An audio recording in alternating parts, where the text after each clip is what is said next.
Hello and hi, welcome to Yedidia Shofet.net and welcome to Jewish Wisdom Week number 19. So today's question, which was addressed to the Vilna Gaon, is, Rabbi, what usually happens when you try to correct someone who is not open to correction? Whether you're a teacher, whether you're a mentor, whether you're just a good friend, whether you just want to help someone, sometimes you're going to have that approach in order to try to correct them. And a lot of times, you're not going to always have such a welcoming committee when it comes to your correction. So the question over here is that what usually happens that when you correct the person and he's going to answer in a certain way shows them to be a person who is not open to correction. What usually happens? So the rabbi says that normally a person is going to claim that, look, you yourself are wrong. You don't know what you're talking about. Or they're going to say, who do you think you are to correct me? And the final thing is, I'm the righteous one and you're just plain wrong. Meaning, the person, besides the fact that you're not going to be able to help him with a great approach in order to help him constructively, is only going to think that all you're doing is just trying to debase him, you're just trying to destructively criticize him, and that you have no compassion towards what he's trying to do. And what he thinks, according to the rabbi, is that you do not understand him. So that's the biggest problem in which that it comes to approaching someone in order to try to correct him. Because they believe that you do not understand him. You're not coming from their angle. Even if you know their angle. But they don't believe that. That's the biggest issue.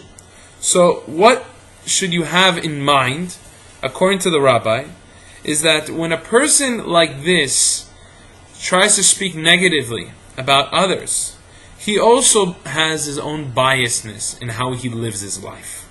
Meaning that the other person that he says he's doing this wrong, he's doing that wrong, he's doing that wrong, that's only through his biasness.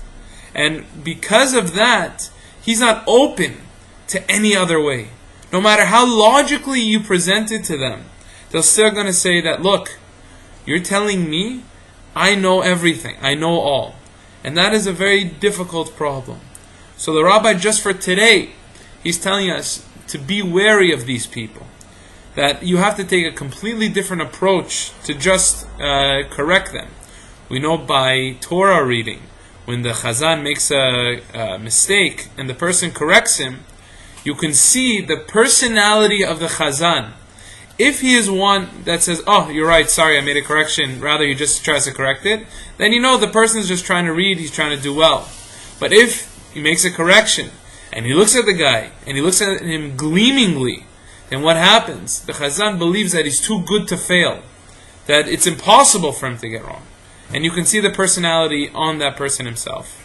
Through each working and through each job that a person has, even if he gets the smallest criticism, it can be for the best reasons. But if he takes it the wrong way, you can tell what path the personality this man has. He only has a path in which that no one understands him. No one believes in what he is doing is right. Rather, he is the only one who believes so. So you have to be wary of such people. And I want you to be careful anytime that you give a correction. Ultimately, it should only be for constructive reasons. But be careful who you give it to. Be careful how you approach the person. And be careful about what the person may come back to say to you. And that you shouldn't take it personally, because they don't exactly mean to lash back at you. But hopefully no one will ever do such a thing. And you will just have a beautiful week. And you'll always be able to mentor one another with happiness and with open thought and open-mindedness. Have a beautiful day.